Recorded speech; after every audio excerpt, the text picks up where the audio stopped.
Okie dokie. So just so we're completely clear on what's going on, today is the review for the test on Tuesday when your paper is also due. Hopefully the paper is done before the test, obviously. We're also going to do a little quiz today just to give me feedback on what you guys think you know or what you guys know. In preparation for the quiz, we're going to go over the self-assessments that you guys just retook last class real fast this morning, and then kind of go through some other stuff. Why are we doing the test here? Because I promised I would do a test on last week of the quarter, so there won't be a test obviously this week. I'm also not even here this week. So I'm here next week, but the week after that I'm doing a whole week of reserve, so you won't see me all week that week. It'll be all blended lessons. And let's see, on Thursday we're actually going to take well, I might start this and do the slow test here. I forgot to do the slow test at the beginning, so I'm not really required to do one, but I'm going to do one anyway. So basically it's the final exam, kind of cumulative test over the whole course, and I'm going to ask you guys anything you don't know, just don't answer. Okay? Don't take a guess, just don't answer. And what I mean by that is anything you didn't know before you started the class. If you learned it since you've been in the class, then don't answer it. If you did know it, then obviously you answer it. So anyways, that's what we're doing today, and that's kind of what the next 2-week outlook is on the class. So I guess the first thing is we'll look at this student self-assessment and see where you guys think you are and what you guys think you know. So everybody says they feel confident using BIOS to configure your PC. The biggest things in BIOS is, can you get into it? Can you set the boot order? Those are the two biggest things we ever do. Date and time as well.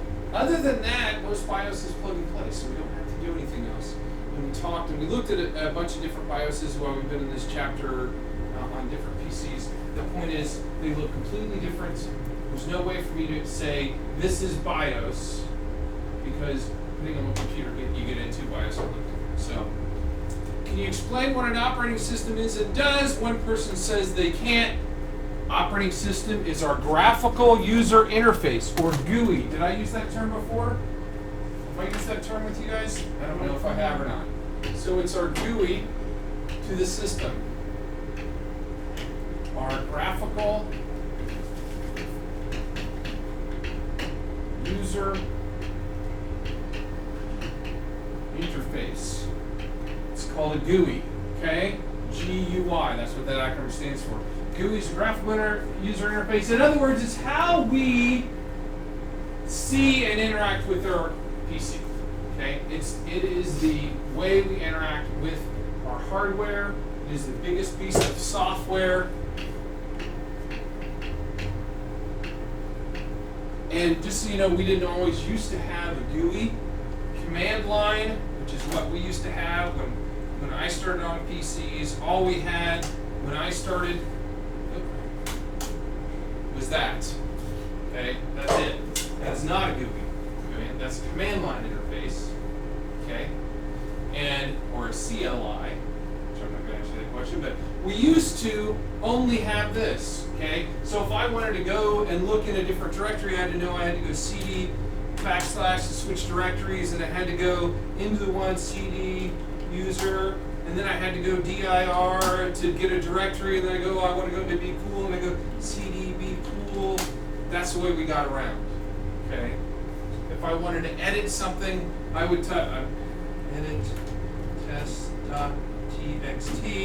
We'd go. I can't run that one anymore. Okay. It's not part of Windows XP. But anyway, so we would get in a command line editor. There was no such thing as a mouse when I started. You would use the arrow keys to move around, and you could still highlight, copy, and paste stuff. Later on, in the beginning, you couldn't. You just got to delete stuff. So this is the command line interface.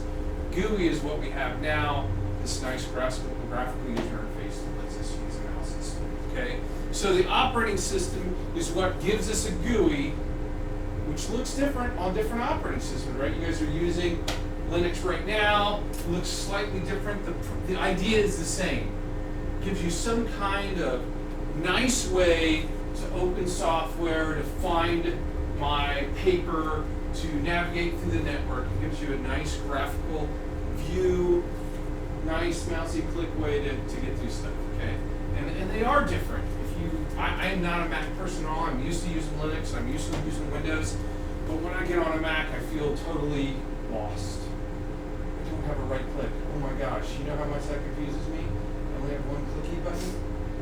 Really, it does. Because when I get someplace, I think, oh, I just right click and I'll go to properties and then there's no right click. And so, anyway, so the GUI may look different, but that is the main purpose of what the operating system does. It gives us access to our hardware. Gives us a graphical user interface in order to run our programs. Because the purpose of the operating system is just to get the programs, right? We don't get on an operating system just to play with Windows 7. Which is why Windows 7 and Microsoft annoys me a little bit, because it's gotten so fat. Like this one right here has got the same drive as yours. And I think it's got almost the same load as yours. We looked yesterday. You guys have 57 gig free with Ubuntu, and this one's got, actually this doesn't have your whole load because it has more than yours, but this has 30 gig free.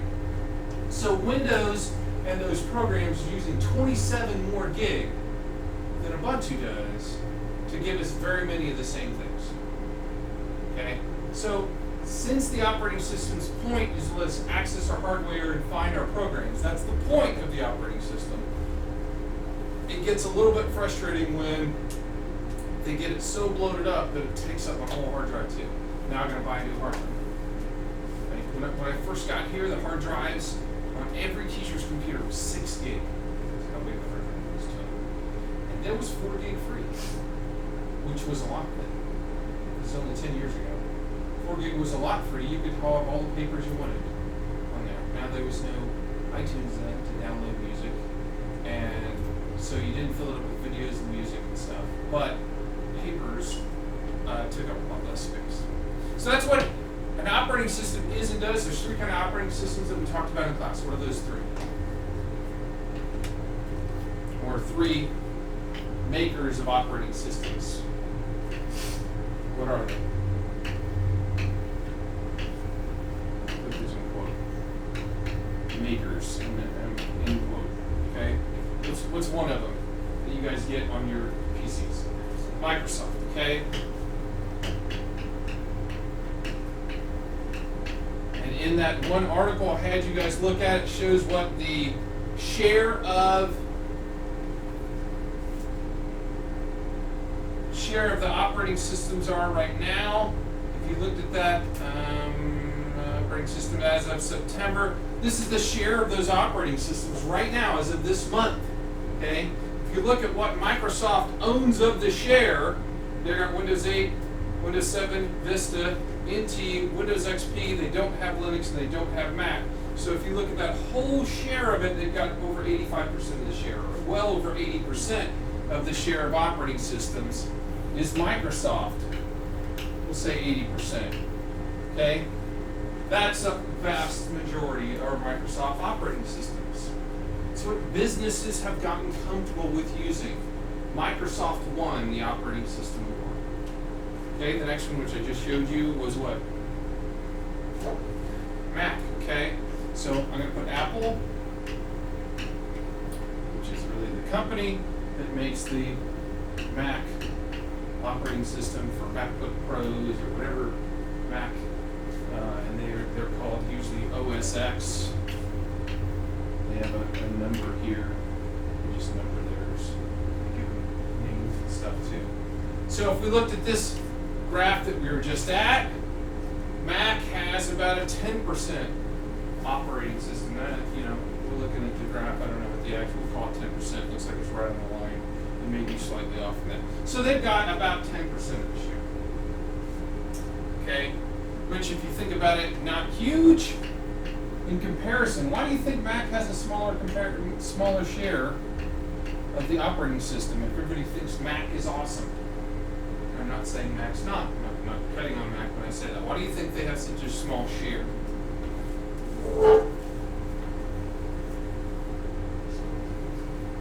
What? It's expensive. And who makes Mac? Can you go and buy IBM Mac? Can you buy a Dell Mac? No. Well, the Mac makes Mac. Apple is the only company that makes it. because the proprietary nature, it makes it expensive. If you're the only one who makes something, you can charge more for it.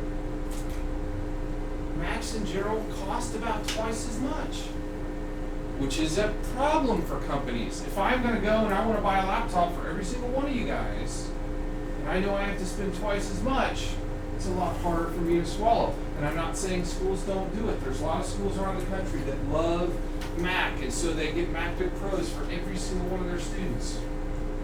But it's not our school, because we can't afford to do that.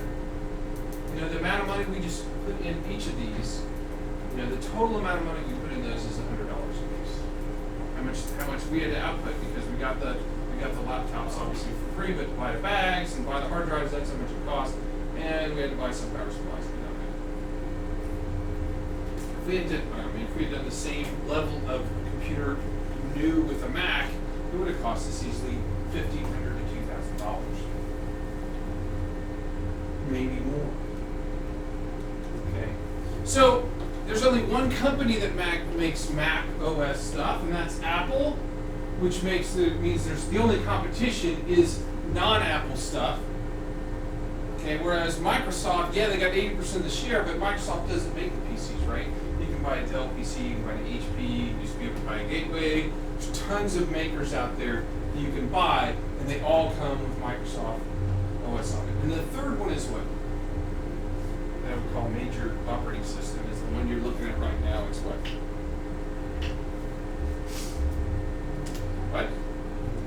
What? Linux, right. Now, you're looking at Ubuntu, but that's what we looked at that the other day. It's just one option. Ubuntu is just one version of Linux. We looked at that website the other day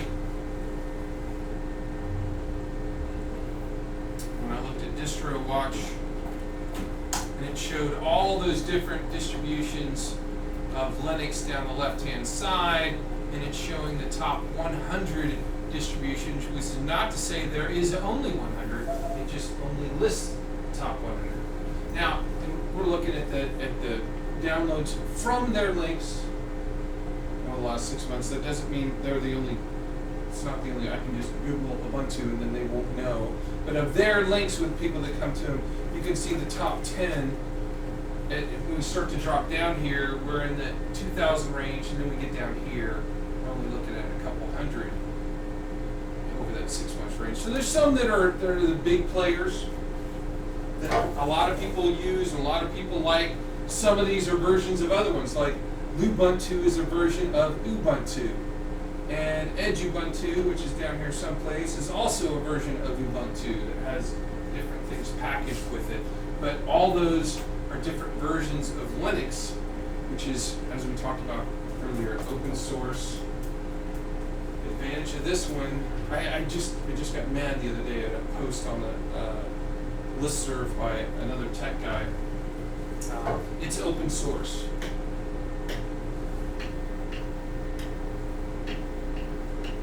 Of these, you pay big bucks for this one, you pay big bucks for this one, you pay $0 for that one. You can buy a version of Linux that's been sold, but all those other ones that we just looked at are free, as is the one that you're looking at right now. Okay? So the advantage of this one being open source and free is also that there are thousands of people that work on it. If you become a developer someday, a programmer, and you want to contribute to Linux, the Linux project, you can. Now, not to say that people aren't paid. There are paid people on many of these teams, because a lot of people that support Ubuntu will give them money every month, but they don't have to. In fact, if you go to Ubuntu to download it anymore, let me go to the Ubuntu page. See if I can. Where's the page? If I go here and say I want to download anymore, they ask for a donation. They still don't charge you anything. But if I go down here and say I want to download a Ubuntu desktop,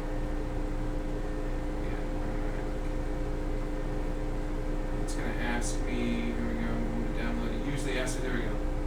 Hey, do you want to make a donation? If you're using desktop, that's what we think you should donate. If you're using the phone version, the tablet version, but you can donate more, or you can just say, you know what, I'll just skip that. But a lot of people do, okay? And if we were using it on a daily basis, I already got it downloaded. If we're using it on a daily basis, it might be something that we as a school would do, because if we support the developers, then we're helping something that we're using every day get improved. So those are the three main operating systems. This one can be expensive. It's not for us. We have a really good contract. I'm not a software leaser because it used to be really expensive. In fact, when I was on the board at Eaton, they were paying $39,000 a year to lease software on a yearly basis. Their new contract, we pay basically about $1,200 a year to put Windows 7, or actually any version of Windows, on any hardware we have throughout the school, and to be able to let employees take it home. And an office is another $1,000. So we pay $2,300 a year. Look, you guys seen what Office costs now and what Windows costs? That's the cost of putting it on 7 PCs if we just bought it outright, and we can do it on as many as we want. So our cost is really low compared to what you're going to pay at home and what businesses pay. And then obviously the other option, Linux, is even lower than that. But the reason we've stayed with Microsoft is because it's knowable. You guys know it. The staff knows it. The change to Ubuntu actually would not. Do you guys think it would be a big deal as a student if we put Ubuntu on your guys' laptops right now? Do you guys feel like, I don't know if people could be able to handle it? Was it that hard to transition to, or it wasn't that hard, but I did do something that Windows and whatever that I knew how to do in this one. Like what? It was like for Curry, his assignments are set up like super weird. We have to like download them like a demo, and then go in, and I didn't know how to do that in this. But I knew how to do it. Like, did you figure it out? Well, I ended up doing it, but I didn't do it. I just did it on like the Microsoft thing that have here, like Word. I don't know if Adobe Reader, did I install Adobe Reader? I don't even know if I did. Oh, I didn't find it. Okay, one of the things, are we up? Yeah. So if you wanted to, we can check. We can go right here to the Software Center. Just have Reader in there. I may not have installed it. I don't think I did.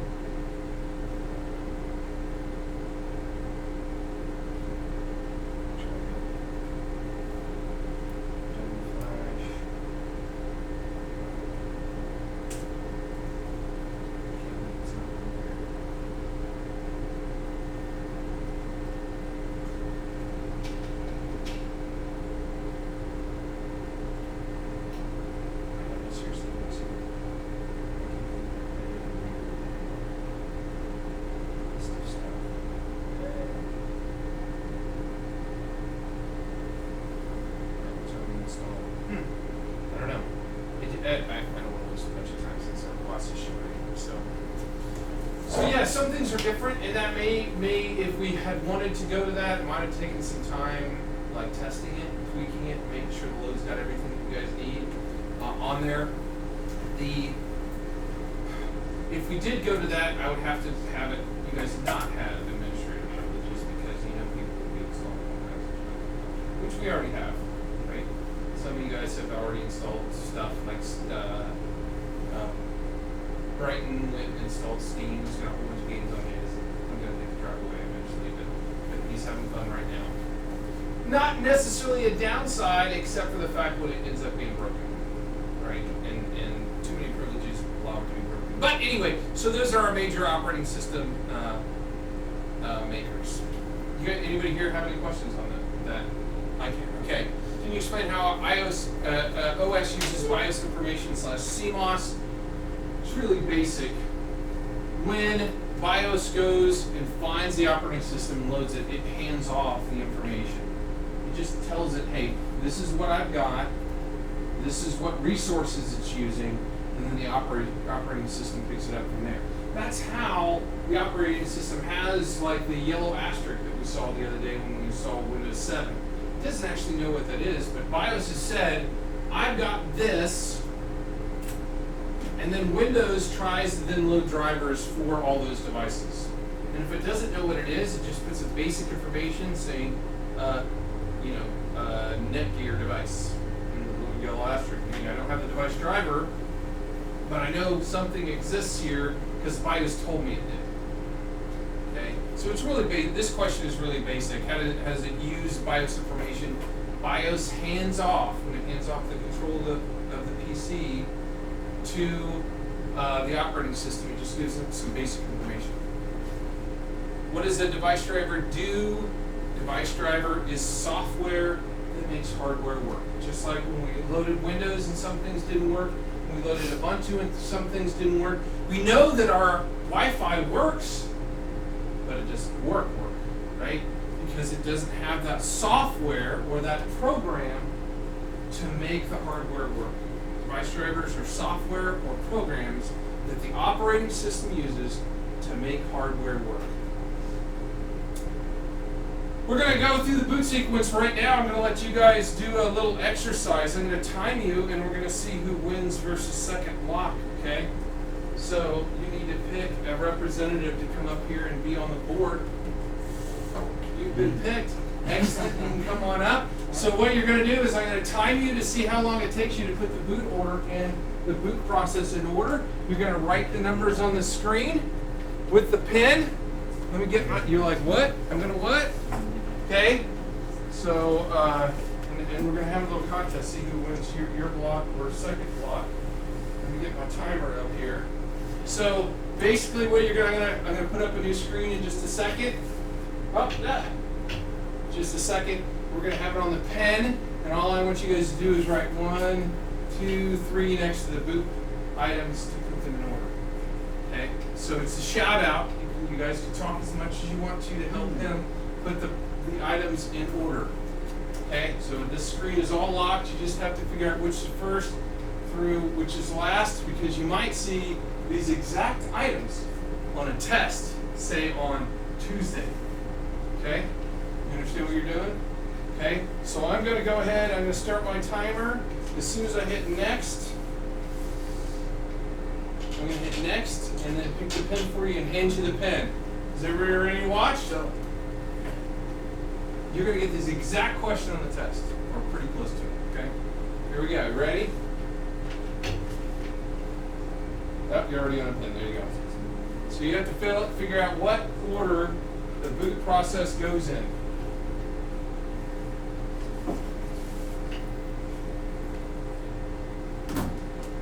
You guys looking at it? Help them out. You're a team here.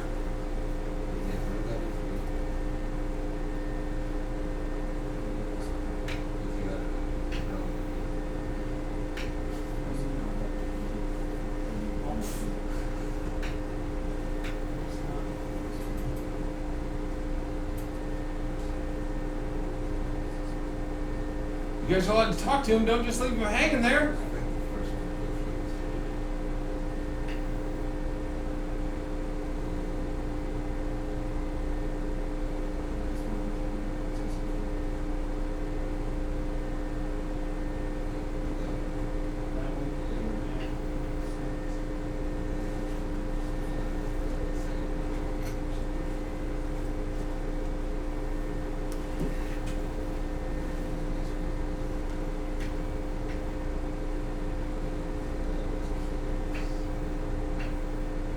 You guys all agree? Is that the correct order?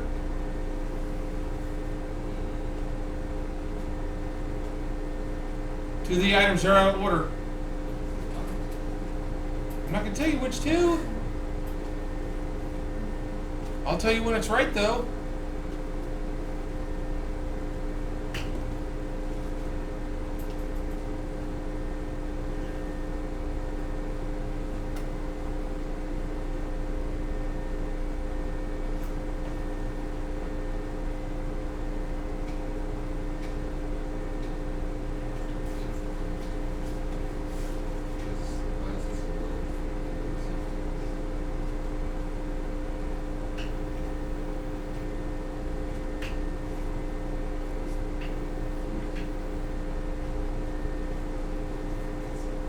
Correct. Okay. So, order that things happen that are on this list. We're gonna have another list. One of you guys have to come up and import the other two that are not on the list. But on this list, we push the power button. The system checks for good power. Then the system clock generates clock pulses. Something else happens in here. And BIOS starts to load. When startup BIOS loads, it runs the power on self-test. Okay? Other things happen in here. I'm just saying the things that I have on here. Then on this list, the next thing that happens is it looks for the location of the OS in CMOS RAM. That's the configuration file. We save, check the CD-ROM first, then check the hard drive, right? So it's going to look at those things in order. Once it finds an operating system, it starts to load the OS. Then it turns over control of the OS. It configures the system, and then finally we see the operating system up there. So I've got a couple items that weren't on that list that are down here. You get to put those in order. Okay, these are just draggable, right? So wherever this one, oh, I don't have the pen. Undo. There we go. I want this one. So I want you to put these items where they go in this list. So I've got some items that weren't on that list. You go ahead and put them where they go. Where do they go? So in that list, where does the BIOS start the process of booting the operating system?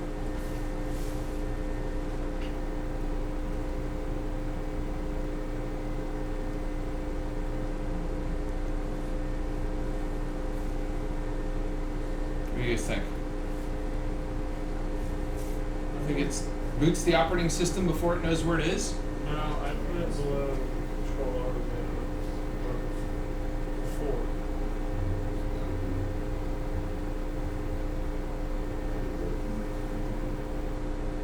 It can't boot the operating system unless it has the location.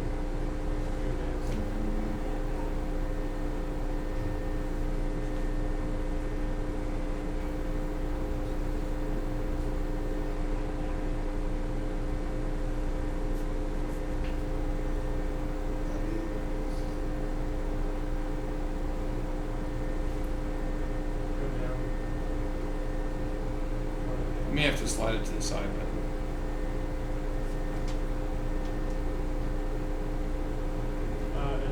Probably put that below BIOS turns control over the OS.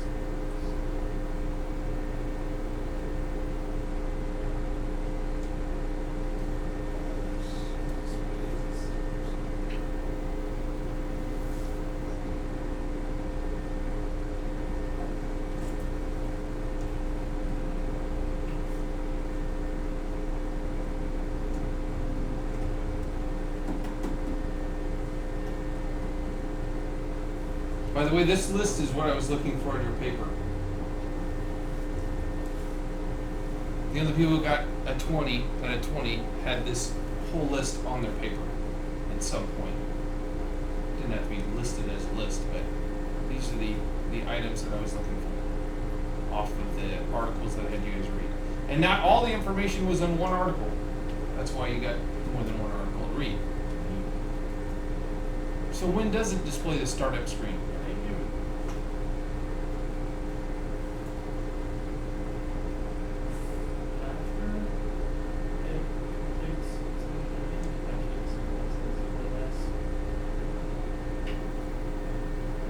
That's what I'm saying, they fit on the edge. If you slide them right, you can still put them kind of next to things. Yeah, you can still see them if you put them like that, yeah.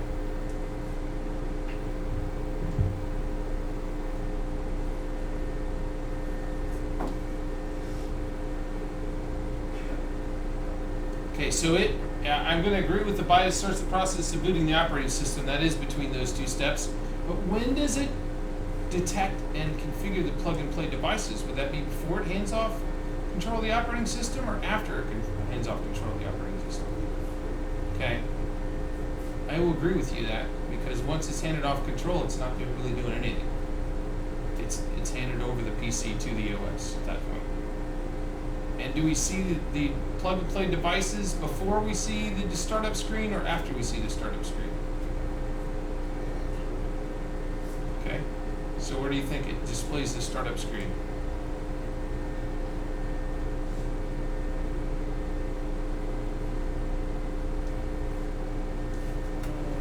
I'm going to help. it's right in here. So after it does the power on self-test, you get the startup screen, and I'm going to put it up here so that I can, and then it does this. So these things happen right here, okay? It has to do the power on self-test first, because things happen, we have to make sure things work. But after it's done the power on self-test, then we get the startup screen. All that stuff all of this stuff happens before we even see anything on the screen. And then,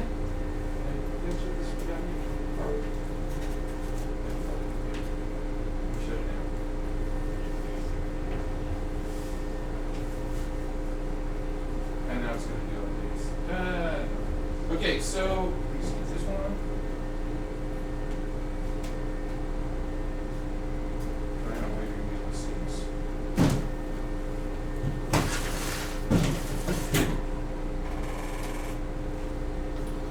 So we push the power button and it checks for good power. The system clock begins to generate clock pulses and it checks the CPU at this point, right? Then it displays the startup screen once it knows, and then it starts the power on self-test. Can I slide these? I don't remember if I made these slide. Okay. Then it runs the power on self-test. Then it starts to display the startup screen because it has to check the memory and stuff before it even shows the startup screen. That's why we hear beeps instead of a message if the memory's not in there. Okay?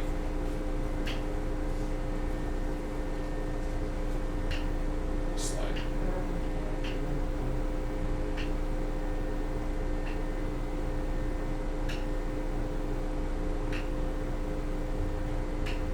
So we get that startup screen. This happens so fast that there's not going to be any pause for it, right? So if you can watch, you guys see this one? Okay, we've already got the startup screen. That's what that is. Okay, that's the startup screen. And then after the startup screen, it starts to display this. The power on self-test has already happened by this point. Okay, we would already hear beeping. I'm going to get ready to push this. So there's my startup screen right there. And if I hadn't pushed it, it would display any new plug-and-play devices that we see. But it goes by this fast anymore. In fact, let me see if I can. Turn it off on this one.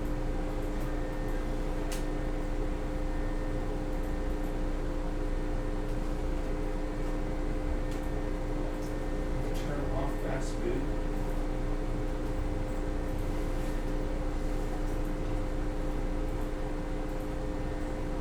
Let's see if I can get it to go a little slower for us. Turn off and start again.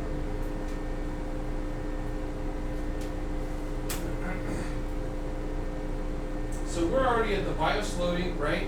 It's already done, the startup BIOS is already loaded. It's done the power on self-test now. Now it's loading regular BIOS, because remember there's a startup BIOS and a full BIOS, which is where now we have a chance to enter setup if we want to, and we can choose the boot menu right now. It doesn't do a display. Here is where we would get, that's why now it's taking longer to load, because it just turned off quick. Some BIOSes show us everything while it's finding things. This one's showing us nothing. It's just the BIOS, okay? But this is where it would show any plug-and-play stuff it sees. I wish we had an award by this machine that I could show you, because it'll go and say, this much memory found, this hard drive found. Now I got that. I got Adele on mine now too. This server isn't Adele though. You know what? I'm gonna run out of time if I show you, but let's see if.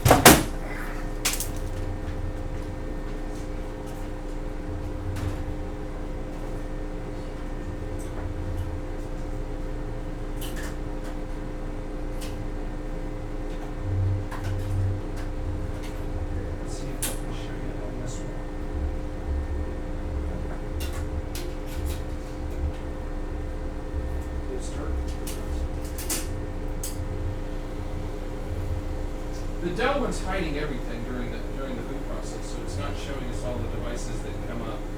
Whereas an older device, boom, right there, it's telling us every single thing as it boots that it finds. Now it's done. Now it's getting ready to go to the OS. Okay, but that's what it does. After it does the initial startup screen that I can hit F2 for, it starts detecting and configuring all those plug and play and shows us everything that it finds as it does it. Okay. So those are the steps that we're missing on our little thing there, okay? Let's just delete on that. Okay, so that's the boot sequence step. Explain how the ROM BIOS finds the OS. It's just looking in the CMOS RAM. Right, it's looking in that RAM chip. It's looking in CMOS RAM for that boot process. Okay, what I'd like you guys to do is a precursor to the test. I would like you guys to take this short quiz. We still have time. It's right here. It says Chapter 2 pre-quiz test. And I've got to see what the password is because I don't remember when I made it. If I made a password, I'll just take the password off. That'd be easier. And the idea of this is just kind of give you a preview on the quiz. Does anybody have any questions while you guys are getting on there? If you do, you guys can obviously email me this weekend if there's anything you're like, I don't understand, whatever. I'm more than happy to do that. How much time do we have left? If we don't get through the quiz, it's no big deal, but I'd like to. We've got till 56. Well, we'll see if you get through 2 minutes or not. I might have to reduce the number of questions or not do as much second block for that. The point of the quiz is not to get a grade. The point of the quiz is let you see what the test is going to look like if you know some of the answers to this stuff. In fact, I'm going to lower the number of points that it's worth while you're taking it since you're searching it for time.